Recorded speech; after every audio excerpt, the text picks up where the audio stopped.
L'essentiel de l'actualité de ce lundi 8 septembre 2025 dans nos pays de Savoie. On commence l'actualité avec nos confrères de l'Essor savoyard, Megève, La Clusaz ou encore Gex sont concernés justement par 59 communes qui reclassées en zone tendue du côté de la Haute-Savoie, en Savoie et même dans le département de l'Ain. Une liste qui a été établie durant ces derniers jours par rapport à ces communes au niveau du logement est donc très tendu, beaucoup compliqué d'avoir un logement.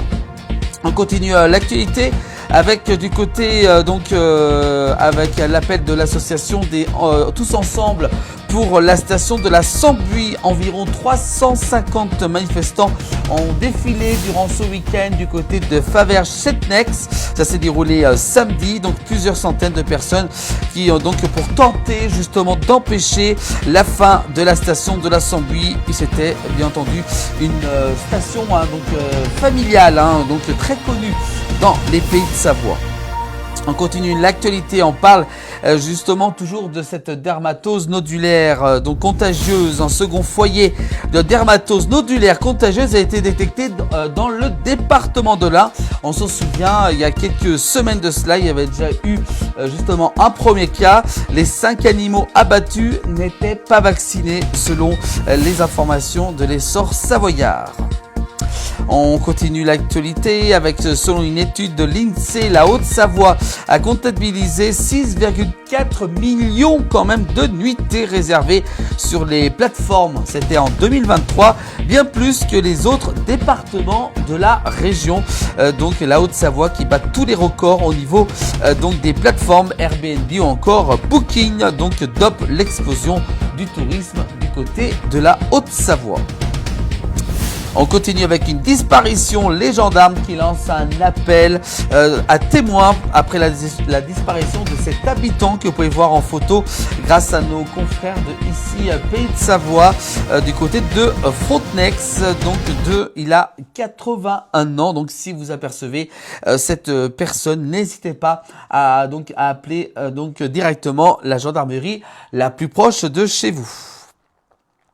On parle d'actualité musicale nationale et surtout internationale. Il s'appelait Rick Davis, le chanteur et cofondateur du groupe Supertramp, qui ne connaît pas, et nous a quitté en cette journée de ce lundi 8 septembre. Et il avait 81 ans exactement.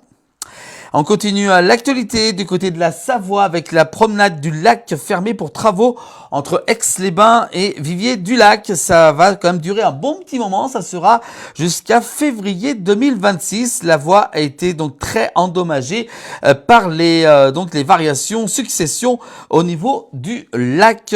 Cette promenade du lac complètement fermée entre Aix-les-Bains et Viviers-du-Lac jusqu'en février 2026. On continue l'actualité avec les frontaliers, la fin de la scolarisation des enfants du côté de Genève en Suisse. Les frontaliers qui vivent côté français ne pourront bientôt plus mettre leurs enfants dans les écoles et collèges de Genève en Suisse. La décision des autorités cantonales le 11 juin dernier a surpris les intéressés mais aussi les élus côté français.